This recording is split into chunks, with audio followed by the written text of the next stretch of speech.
In 1843, a determined segment of society blazed a trail across the Pacific Northwest called the Oregon Trail. They were a determined group of people whose firm belief in themselves became a living heritage for those that know that territory today. And now in 1977, another trail has been blazed in that same area. It is called Blazermania. All right, we're going to dispense with all the presents, and we can do that stuff later. Let's do what we came for. Let's let Bill Schonely introduce each Blazer individually. You've already heard from the chief, and he told it as he saw it. Bill Walton. Take another bow, William, the chief. The little train that could and did, Lionel Hollins. Mighty Mo, Maurice Lucas. Luke.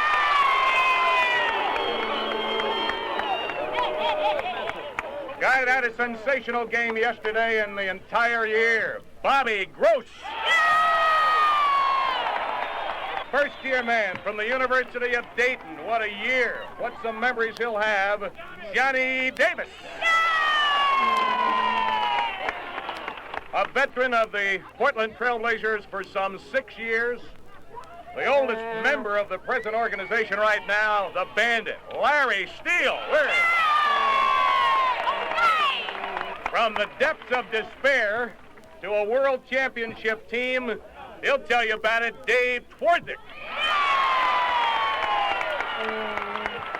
A player that can leap with the best of them. The rubber band man, Robin Jones. He's from Toe Bottom, Georgia. Old Bottom, Lloyd Neal. A veteran of NBA basketball. Been in the playoffs before, but he never went this far. Sensational player, Herman Gilliam. From Los Angeles and Phoenix, and of course now with the Trailblazers, Corky Calhoun. And of course, my friends, last but not least, affectionately known as the Who, Wally Waka.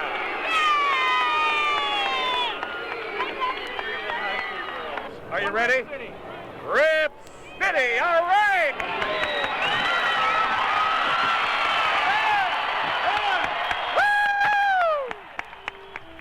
Serenely set beneath the rustic beauty of Mount Hood, Mount St. Helens, the Three Sisters, the Cascade Range, the story of the 1976-77 Portland Trailblazers is a simple one. It is the story of a community of 385,000 people, the entire state of Oregon and the Northwest, and 12 disciplined men committed to excellence and bound to succeed. They are a living example of those pioneers of over a century ago.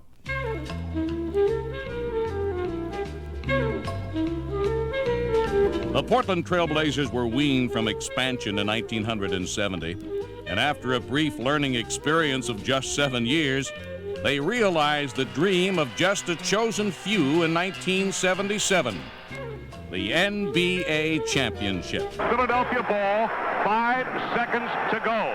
The Portland leading 109-107. Free will inbound. Here we go, the inbound of McGinnis. Drive, stop, pump, shoot, short, no good, and the game is over!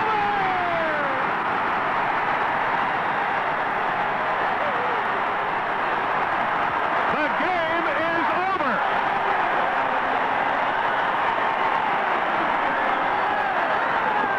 The Portland Trailblazers, at about 2 minutes and 18 seconds past the hour of 2 o'clock, have won the World Championship. They are number one. The Portland success story starts at the top with Coach Jack Ramsey. Just before the final series game, Coach Ramsey expressed his feelings for his team. What I've tried to impress on the players is that when we do the right things, the winning takes care of itself, really. It's only when you start hankering for the win too strongly do you maybe become too methodical and over anxious, and we've experienced what has happened to us when we've done that before. And this all began with you at the helm back at Willamette University in Salem. That seems like a long time ago now. Well, that does seem like a long time ago, Bill, but if you'll excuse me, the beginning went back before then. I think the beginning started in the meetings that I had with the players when I first took the job. The first and that's about a year ago. The first meeting I had was with Bill Walton the morning after I had signed the contract to take the job here at Portland. And I went to Bill's home, and we talked for about an hour and a half. And it was during that time that I related to him the things that I felt he could do to make this an effective basketball team, and the things, the overall view of the kind of game that I wanted to play and his role in it. And I came away feeling very optimistic, because the things that I like to do, he liked to do. And I had always felt that my ideas of the game were very compatible with those of a big man, a big center, who was multi-skilled, a player who could give us good defense, shot blocking, outlet passing, and could also take an integral part in the offensive mechanisms of my game. And Bill Walton is probably the supreme player to do those things. So it was a happy meeting of the minds as far as I was concerned. From there, I went and visited with each of the other players. I guess it took me 2 weeks because I had to reach some of them out of town. But I came away from those meetings feeling that the players that I wanted to retain would form a good nucleus of the team, and that we could deal some of the players that I didn't think would fit in to get the kinds of players that we wanted. So it goes back to that time, Bill, and then it was carried on at Willamette at our training camp, where all of these things were put together, and the beginning was, in fact, taking form. And all of us left Willamette feeling optimistic that if we could improve and develop and acquire experience and poise during the course of the season, that everything was possible, and it's turning out that way. The Trailblazers opened the 1976-77 season with a rush, winning 4 of their first 5 games as they overwhelmed the New York Nets, the Golden State Warriors, Detroit Pistons, and Atlanta Hawks. But their first real test came on the night of November the 5th, when the Philadelphia 76ers came to town.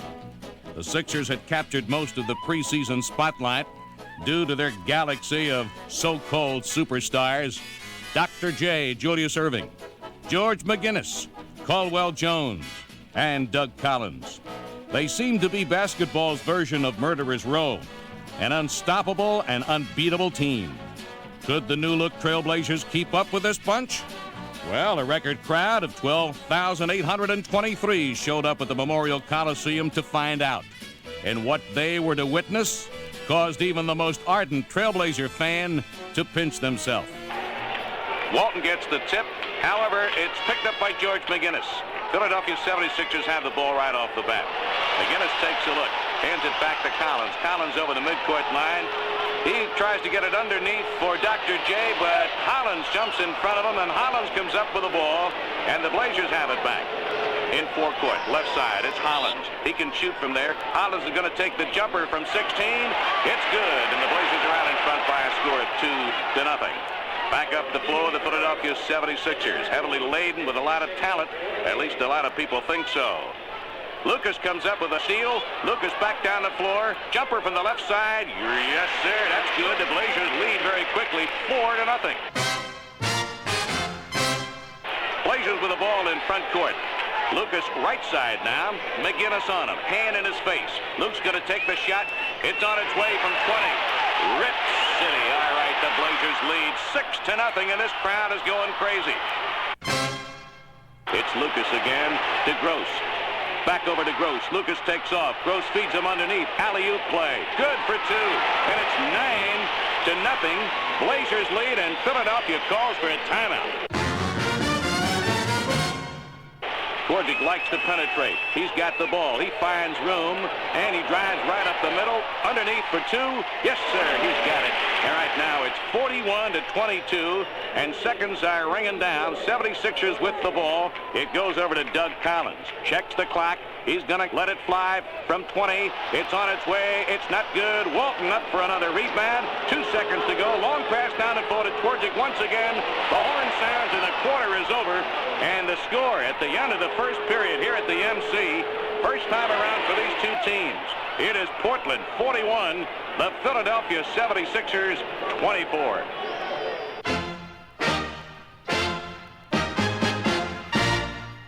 Into the corner to Twardzik. Back out to Walton. Top of the key. He's going to shoot from there. It's on its way. It's in for two. Bill Walton gets two more on the scoreboard. Remember, the Blazers had a halftime lead of 77-51, and they have blitzkrieged the 76ers tonight. Steve Nicks with the ball. Checks the clock. He's going to let a 25-footer go. It's on its way. Yes, it's good for Philadelphia. There's the horn. The third period is over. And the score after three reads Portland 113, the Philadelphia 76ers 74. The day also belonged to Trailblazer star center Bill Walton as he celebrated his 24th birthday. And the Blazers raced off to an eventual 146-104 win. The early season book on the Trailblazers was either win big or lose big. Fortunately for all, they were winning a lot more often than they were losing. But on the night of November the 24th, they showed that they also could win the Squeakers. Chicago was the opponent, and in overtime, Larry Steele, the Bandit, the last of the original Trailblazers, provided the clutch play. 5 seconds remaining to be played in the game. Steele has just been fouled. He'll go to the line for a pair. Steele already tonight 2 for 2 at the free throw line. If he sinks these, he'll have a total of 16 and possibly could win the ball game. It's been a Donnybrook with the Chicago Bulls. We're even 115-115. The Bulls have already lost 8 straight games. The Blazers do it tonight. It'll be a club record equaling 9th straight loss for the Chicago Bulls. It's all quiet on the Western Front as Steele goes to the line. The Bandit always has been an excellent free throw shooter. The first free throw attempt is on its way. Good. Blazers lead by 1. He'll have one more. 5 seconds to go. Overtime. Chicago, Portland. Steele takes plenty of time. Big, deep breath. It's on its way. It's up and it's in. It's good. Blazers lead by a score of 117-115. 5 seconds to go. Norman Van Leer with the ball. Long pass down the floor to May. May takes the shot. No.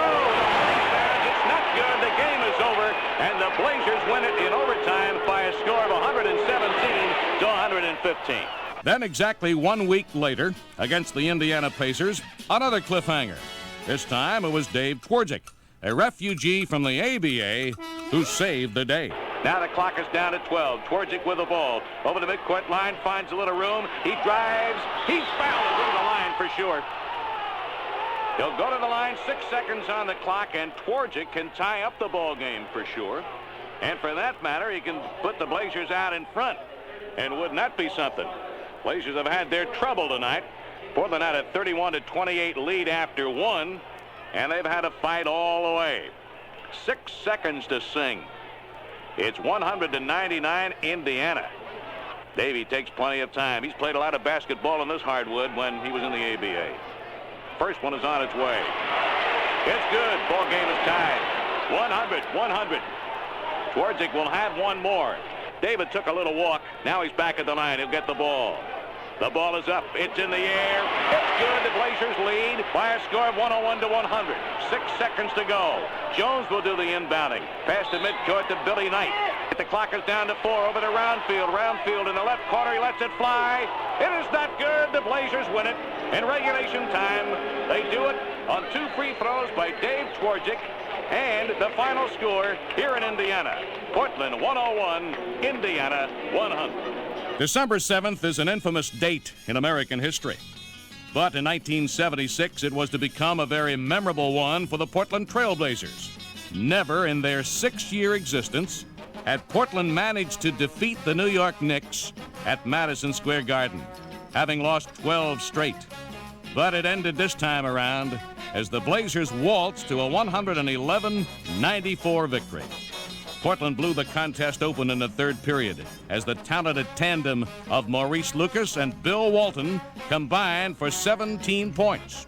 We're back at Madison Square Garden here in New York, and Bill Walton and Maurice Lucas put on quite a show for the folks here in the Big Apple.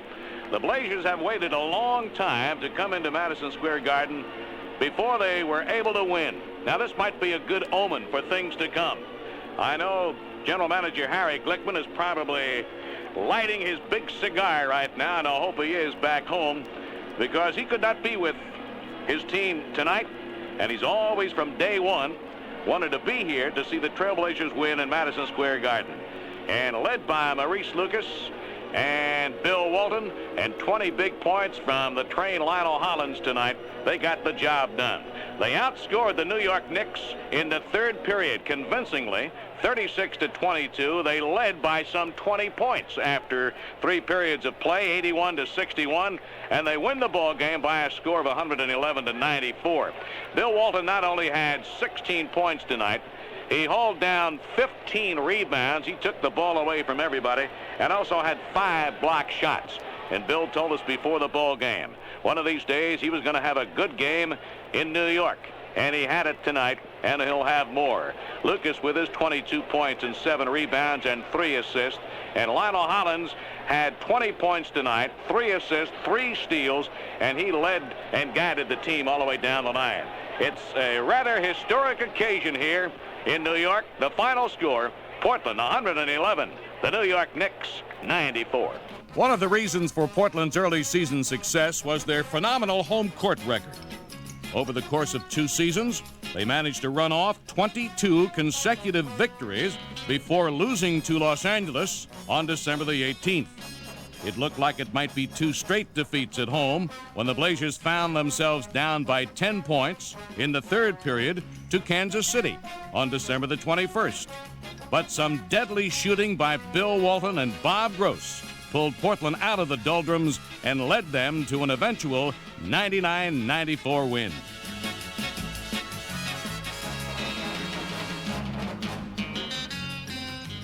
As 1976 turned to 77, the Portland Trailblazers took to the true New Year's spirit and forgot old acquaintances.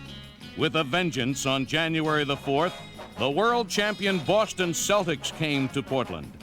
Over the years, the Trailblazers had their problems with Boston, but on this night, they would atone for all of their past failures as Larry Steele and Corky Calhoun came off the bench to spearhead a very lopsided 128-84 victory. In the second quarter, they helped the Blazers stay in the game. In the second period of the ball game, Calhoun and Steele have had some kind of night, and they've come off the bench to get it done. Calhoun with the ball. 10-foot perimeter shot. Turnaround jumper by Corky. That one's good. It's 30-27. Blazers out in front. Gross with the ball now as he took it away from Curtis Rowe. Rowe has not had a good night tonight. Gross over to Steele. Steele from the left baseline off the break. He lets it fly. 2 more for the Bandit, and Larry Steele makes it 34-29. The Blazers out in front. Again, it's Corky Calhoun as he steals the ball away from Tommy Boswell. Calhoun drops the pass for Bobby Gross. Back to Calhoun. They swing it around the top of the key. Calhoun gets the ball again. He goes deep to the right side. Back to Davis. Back to Corky Calhoun. He lets it fly from the corner for Corky. Yes, sir, Corky. And the Blazers have a commanding lead right now. Again, thanks to Corky Calhoun and Larry Steele. And some pretty good outside shooting by a guy by the name of Squirman Gilliam. And in the fourth quarter, they helped blow the Celtics out. Blazers have the ball. Gilliam over to Steele. Steele drives all the way. Up the middle. It's good. He's got it. 2 more for Larry Steele, and the Blazers lead 90-69. Gilliam and Calhoun, along with Steele, doing the yeoman's share of the work out there tonight, here in the fourth and final period, in front of another jam-packed crowd at Portland's Memorial Coliseum. Scott with the ball for the Boston Celtics. He's at midcourt. He does a little jitterbug dance out there. Steele reaches in. He's got the ball. Larry Steele with a steal from Charlie Scott. He goes all the way. Back-to-back buckets by the Bandit. It's 2 more, and it's 92-69, and now Boston calls for a timeout. Then 10 days later, they stunned the Celtics again as they won their first game ever at the Boston Garden.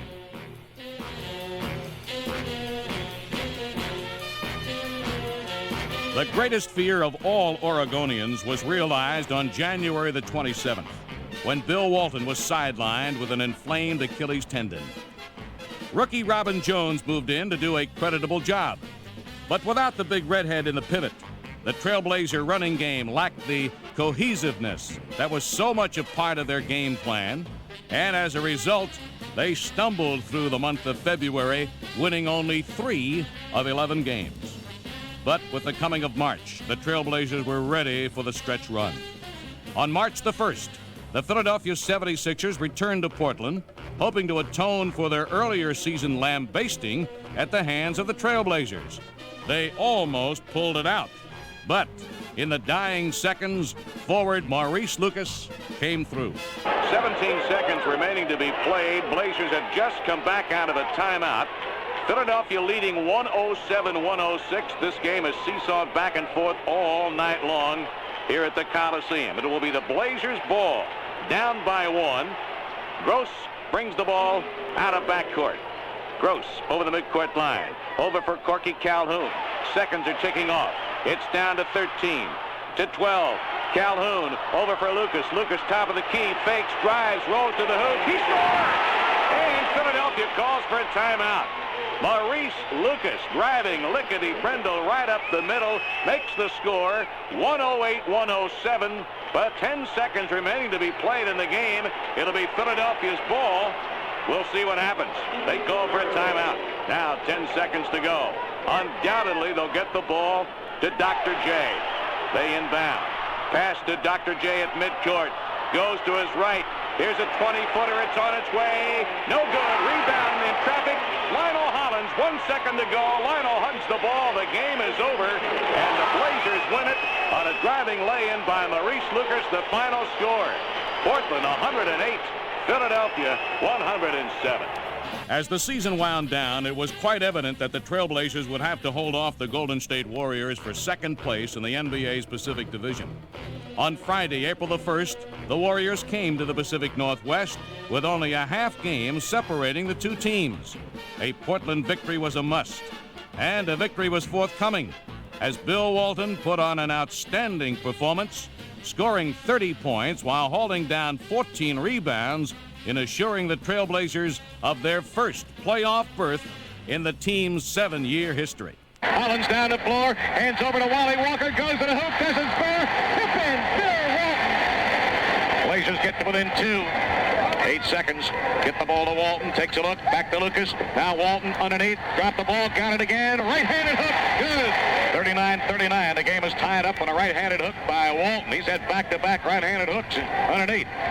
Walton takes the ball off the iron. 8 rebounds in the ball game for Walton to this point. Walton to steal, to Lucas, around the left side, Gilliam, now to Hollins, right of the key, lets it fly, rips, city, yes sir. Gilliam takes a look, back out to Luke, from the circle, will he take the shot? No, he waits. Over for Hollins, goes to his right, 18-footer off the glass, off the iron, no good. Lucas, the offensive rebound, back to Hollins, Hollins drives, puts it up, it is good! 12 points for Lionel Hollins, 8 of those here in the second quarter. 47-40, Portland by 7. Gus Williams drives, goes to the baseline, right-handed hook, no good. Lucas the rebound, ahead to Hollins, look at Walton go. Hollins, Walton scores!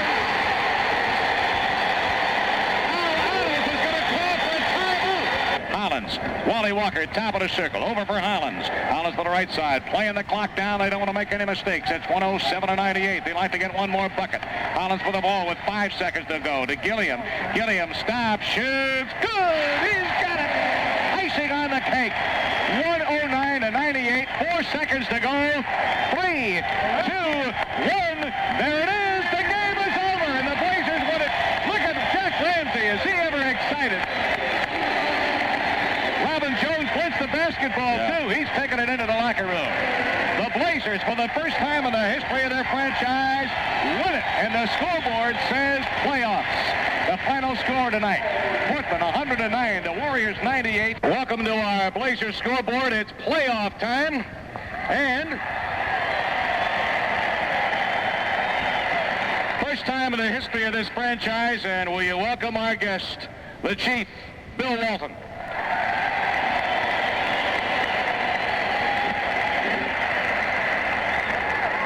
Well, my friend, the folks want to hear from you. It's a great feeling, I can assure you. You know, in the NBA, yeah, every team is capable of winning the championship. Yeah, everybody has fine players. It's who's ever the healthiest and the hottest at playoff time, and you know, our chances are good. Then 2 days later, rookie Wally Walker had the best game of his brief pro career as he scored 12 fourth-quarter points to key a 119-104 win over Seattle. Then in their next game, Dave Twardzik and Lloyd Neal came off the bench to trigger a fourth-quarter rally against Detroit that wrapped up second place in the NBA's Pacific Division for the Portland Trail Blazers. With only 2 games left on the schedule, the Trailblazers posted impressive victories over the Phoenix Suns and the Los Angeles Lakers. So now it was on to the playoffs for the first time ever. The Trailblazers had closed the season with a rush, 6 consecutive victories, and a rush that would propel them and their fans into the euphoric world known as Blazermania.